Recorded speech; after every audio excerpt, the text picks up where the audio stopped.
नमस्कार, दरभंगा समाचार में आपका स्वागत है। ये सीधी तस्वीरें आप देख रहे हैं मदरसा हमीदिया किला घाट, जो एक इतिहास में, दरभंगा के इतिहास में एक वर्चस्व रखता था। बच्चों के तालीम के लिए हर चीज़ में उम्दा था, लेकिन आज कई वर्षों से इस मदरसा हमीदिया की हालत काफ़ी खास्ता है। यहाँ बच्चे गिने चुने हैं, यहाँ पे खाने की व्यवस्था ठीक से, जो किचन वहाँ खाना नहीं बन पा रहा है ठीक से, यहाँ पे पढ़ाई के लिए जो बिजली होनी चाहिए उसकी व्यवस्था नहीं, रूमों की हालत ख़राब है, बाथरूम की व्यवस्था ख़राब, बच्चों के खेलने के लिए जो इतना बड़ा ग्राउंड है उसकी सही व्यवस्था नहीं है। इन्हीं सब हालातों को लेकर के आज वार्ड 24 के वार्ड पार्षद मोहम्मद सिबकतुल्ला उर्फ डब्बू खान के आह्वान पर किलाघाट और आसपास के मोहल्ले के तमाम लोगों ने मिलकर एक बैठक की। लोगों ने मदरसा की बदहाली पर गहरा आक्रोश व्यक्त करते हुए एवं पुरानी कमेटी से त्यागपत्र देने की मांग किया है।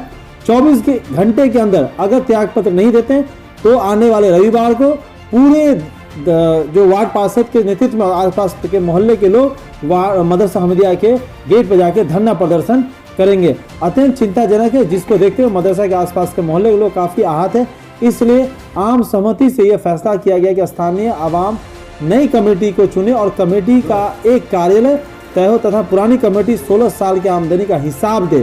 इस विशाल बैठक में डब्बू खान के अलावा पप्पू सरदार, पप्पू खान, खालिद राजा, गुड्डू खान, कुनाल हक, राजा अंसारी, जहीर, अनवर, मोहम्मद वसीम, बबलू कुरैशी, इकबाल कुरैशी, मुन्ना कुरैशी, कल्लू भाई, अशफाक साहब, वसी अहमद, साहिद, सैकड़ों लोग थे उपस्थित। आइए सुनते हैं कि वहाँ पे उपस्थित डब्बू खान ने और अन्य जो वहाँ के सदस्य नागरिक है उन्होंने क्या कहा मदरसे की हालात को लेकर के। हम पे थोप देते हैं, यहाँ के बाशिंदे जो है किला घाट के, उनको थोप देते हैं कि तुमको इन्हीं की गुलामी करनी होगी, इन्हीं की गुलामी करनी होगी। और तुम रो, चीखो, चिल्लाओ, देखकर मदरसे की हालत, तुम्हारा आंसू क्यों न गिरता रहे कि क्या हो रहा है मदरसे में। लेकिन कमेटी वही रहेगी जो वो लोग बनाएंगे जो ताकतवर है। मैं नाम लेता हूं उस फातमी का, उसी फातमी ने मेरे अकल में मजहर साहब को बनाया, मेरे अकल में राशिद रजा साहब को बनाया, और मेरी ही अकल में फिर किसी और कठपुतली को यहां बिठाना चाहता है। वो बिठाना चाहता है, थोपना चाहता है। वो इतना मतलब प्रस्त है जो आप देखे होंगे कि अपने मफाद के लिए वो जब बीजेपी की गोद में, मोदी के गोद में जा बैठ सकता है तो क्या कर सकता है हम लोगों के। हम ताकतवर नहीं है उसकी तरह, हमारे पास ऐसी ताकत है, हमारे पास ऐसी ताकत है, हम लड़ेंगे, लेकिन इस तरह चोरी के दरवाजे से कमेटी जो बन जाएगी उसका विरोध करके मुखालफत करेंगे। तुम अगर बाहुबली हो, कहते हो कि बाहुबली, मैंने कल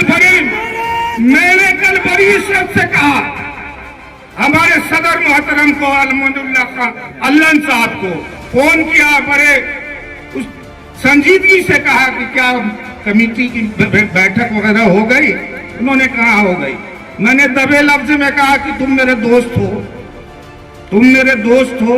इस तरह से जो कमेटी इस बार बन के आ रही है उससे यहाँ के लोगों में थोड़ा गुस्सा है। तो उसने कहा क्या करेंगे, गोली मार देंगे, देखते हैं क्या कर लेते हैं, देखते हैं क्या कर लेते हैं। यानी कि वो ताकत के जोर पर यहाँ बैठना चाहते हैं। हम कमजोर हैं, हम कमजोर हैं, मेरे गर्मी नहीं है। अरे तुम मेरे मारोगे तो हम 10 मारेंगे, ऐसा हौसला है हमारे अंदर। और तुम्हारी थोपी हुई कमेटी को हम बिल्कुल बर्दाश्त नहीं करेंगे। यहाँ की आवाम, यहाँ की जो कौम की आवाम जो है, यहाँ की आवाम जो है वो चुनेगी इस कमेटी को। तुम कोई हक नहीं रखते हो कि तुम कमेटी चुनो, यहाँ की आवाम चुनेगी। यहाँ के जो शाइस्ता लोग हैं वो कमेटी को चुनेंगे। तुम अपने टेबल पर जब तक बनाए थे बना चुके, अब बनाने की जरूरत नहीं है। शुक्रिया। मैं अपनी एक राय रखना चाह रहा हूं आप लोगों के बीच में कि मदरसा जो है वो हमारी कौम का एक इदारा है जो कि हम और आपके दिए हुए चंदे के पैसे से या फिर वक्फ की हुई जमीन के किराए से चलता है, ना कि किसी सरकारी मुआवजे से चलता है। आज सरकारी करण करके उनके मास्टरों को जरूर तनख्वाह दी जाती है, लेकिन जो मदरसा का जो इंतजाम है वो अभी भी अवाम के पैसे से ही चल रहा है। और आगे इसको बढ़ाएं ताकि जावेद भाई ने कहा मेरे कि 500 बच्चे हमारे पढ़े, हर साल हम 25-50-100 हाफिज निकालें। अल्हम्दुलिल्लाह अगर हम लोग मेहनत से लग जाएंगे तो 25-50 नहीं 100 हाफिज हर साल निकालेंगे, 25-50 आलिम निकालेंगे, 10-20 जो है मुफ्ती निकालेंगे इंशाअल्लाह। वो मकाम हम लोग अता करेंगे इस मदरसे को जो मकाम पहले इन्होंने हासिल किया। की जाती है, अगर वो उस जिम्मेदारी में कामयाब नहीं रहता है तो उसको बदल देना चाहिए या खुद ब खुद हट जाना चाहिए। इतने ज़माने से जिन लोगों के ऊपर ये जिम्मेदारी थी उन लोगों ने अपने काम को बखूबी नहीं निभाया है, इसलिए उनको उस कमेटी में रहने का कोई हक नहीं है। आवाम पूरे हालात देख रही है मदरसे हमीदिया की,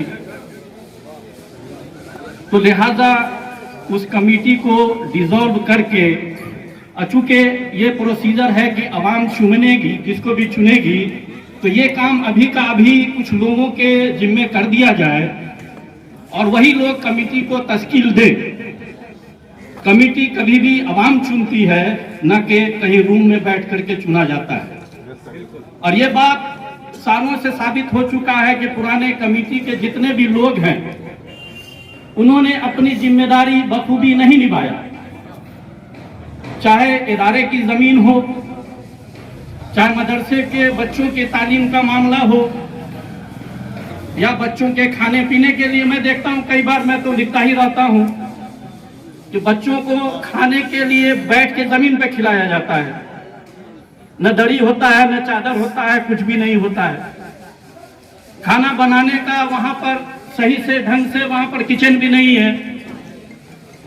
जब मस्जिद में जाते हैं नमाज पढ़ने तो बच्चों को की भीड़ देखते हैं वजू करते हुए, तो मैं कहता भी हूं कि भाई मदरसे में तुमको जगह नहीं है क्या वजू करने के लिए? यानी वजू का वजू खाना भी मदरसे में नहीं है। यानी कि जो लोग पहले से थे वो ना अहल थे।